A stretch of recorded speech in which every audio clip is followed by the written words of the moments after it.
যিজন মন্ত্ৰীৰ কথা কৈছে তেওঁৰ মাক বাপেক আদানী আৰু আম্বানী আছিল নেকি? তেওঁ নিজে সেই হিচাপতো সবেই আমি সৰু ঘৰৰ মানুহ।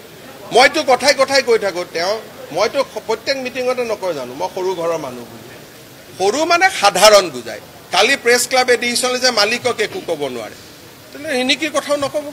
মই ভাবাত সেইটো মুখৰ পৰা ওলাই গৈছে ল'ৰা। আপোনালোকৰ লগত চবৰ লগতে ভাল সম্পৰ্ক, এইটো মুখৰ পৰা কেতিয়াবা ওলাই যোৱা শব্দ এটাত এইটো আৰু কোনোবাই নিজে সৰু ভাই নিজৰ মাক বাপে কি ডাঙৰ মানুহ আছিল। সাংবাদিকসকলে দৰমহাহে পায়, তেওঁলোকে নিজৰ কামহে কৰে।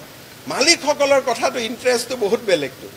যিজন মন্ত্ৰীৰ কথা কৈছে তেওঁৰ মাক বাপেক আদানী আৰু আম্বানী আছিল নেকি? তেওঁ নিজে সেই হিচাপতো সবেই আমি সৰু ঘৰৰ মানুহ।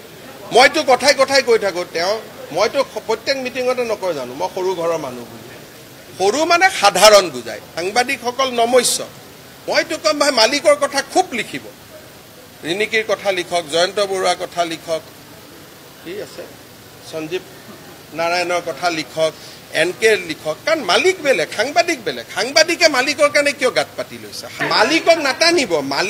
মালিকসকলৰ কথা গেৰেণ্টি দিব যাওঁতে মালিকসকলৰ পিছফালে ইমান কাহিনী থাকে। সাংবাদিকসকল বেলেগ কমপ্লেইন, মালিকসকল বেলেগ। মালিকসকলক আমি যদি কিবা দুটা কথা কওঁ সেইটোত সাংবাদিকসকল আহিব নালাগে, কাৰণ আপোনালোকৰ এই গৰু অমুক তমুকত ইমান ইণ্টাৰেষ্ট থাকে। যিটো কথাই ৰাষ্ট্ৰ আৰু অসমৰ ভৱিষ্যত জড়িত সেইবিলাকত ইণ্টাৰেষ্ট কিয় কম থাকে? ক'ত থাকে ভাই? পেপাৰবিলাকতো ৰাতিপুৱা ময়ো পঢ়োঁ, আপুনিও পঢ়ে। নাই, চেনেলবিলাক ময়ো পঢ়োঁ, ৰাতিপুৱা পেপাৰবিলাক ময়ো চাওঁ, কাটিংকেইটা ময়ো চাওঁ। মইতো বুজি পাওঁ না, কাট মাৰাটো দেখিলে মই বুজি পাওঁ কোনফালে কাট মাৰি দিছে। আৰু আপোনালোকে আকৌ লিখিও নলয়, ফেচবুকতো লিখা আৰম্ভ কৰে। সাংবাদিকৰ এতিয়াতো পেপাৰখন কোনোবাই নপঢ়িব বুলি লগত ফেচবুকতো লিখে। আৰু কালি প্ৰেছ ক্লাবে দিছিলে যে মালিকক একো ক'ব নোৱাৰে, তেনে এনেকি কথাও নক'ব। সেনেকুৱা হ'ব পাৰে নেকি? মইতো কম ভাই মালিকৰ কথা খুব লিখিব। ৰিণিকীৰ কথা লিখক, জয়ন্ত বৰুৱাৰ কথা লিখক, কি আছে সঞ্জীৱ নাৰায়ণৰ কথা লিখক, এনকে লিখক, কাৰণ মালিক বেলেগ, সাংবাদিক বেলেগ। সাংবাদিকে মালিকৰ কাৰণে কিয় গাত পাতি লৈছে? সাংবাদিকসকল নমস্য, কিন্তু মালিকক টানি নল'ব। আৰে মালিকক নাটানিব। মালিকসকলৰ কথা গেৰেণ্টি দিব যাওঁতে মালিকসকলৰ পিছফালে ইমান কাহিনী থাকে। সাংবাদিকেতো নাজানে, সাংবাদিক এজনেতো লিখিবহে আহে। হা হা কাৰ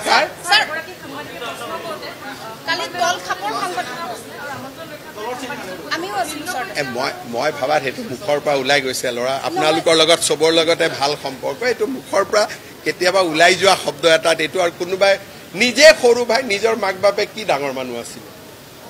যিজন মন্ত্ৰীৰ কথা কৈছে তেওঁৰ মাক বাপেক আদানী আৰু আম্বানী আছিল নেকি? তেওঁ নিজে সেই হিচাপতো সবেই আমি সৰু ঘৰৰ মানুহ। মইতো কথাই কথাই কৈ থাকো, মইতো প্ৰত্যেক মিটিঙতে নকয় জানো মই সৰু ঘৰৰ মানুহ বুলি। সৰু মানে সাধাৰণ বুজায়। আৰু তেওঁ এইটোৱে কথা যে মালিকসকলৰ একোটা নিজৰ নিজৰ বুৰঞ্জী আছে, আৰু মালিকসকলে আমাক আহি লগো কৰি থাকে। মোৰ ফোনটো দেখিলে মই আপোনালোকক দেখুৱাই দিম। যিজন মালিকৰ কথা লিখে তেওঁ মোৰ লগত ৰাতিপুৱাও কথা পাতে। সাংবাদিকসকল বেলেগ কমপ্লেইন, মালিকসকল বেলেগ। মালিকসকলক আমি যদি কিবা দুটা কথা কওঁ সেইটোত সাংবাদিকসকল আহিব নালাগে, কাৰণ সাংবাদিকসকলে দৰমহাহে পায়, তেওঁলোকে নিজৰ কামহে কৰে। মালিকসকলৰ কথাটো ইণ্টাৰেষ্টটো বহুত বেলেগটো।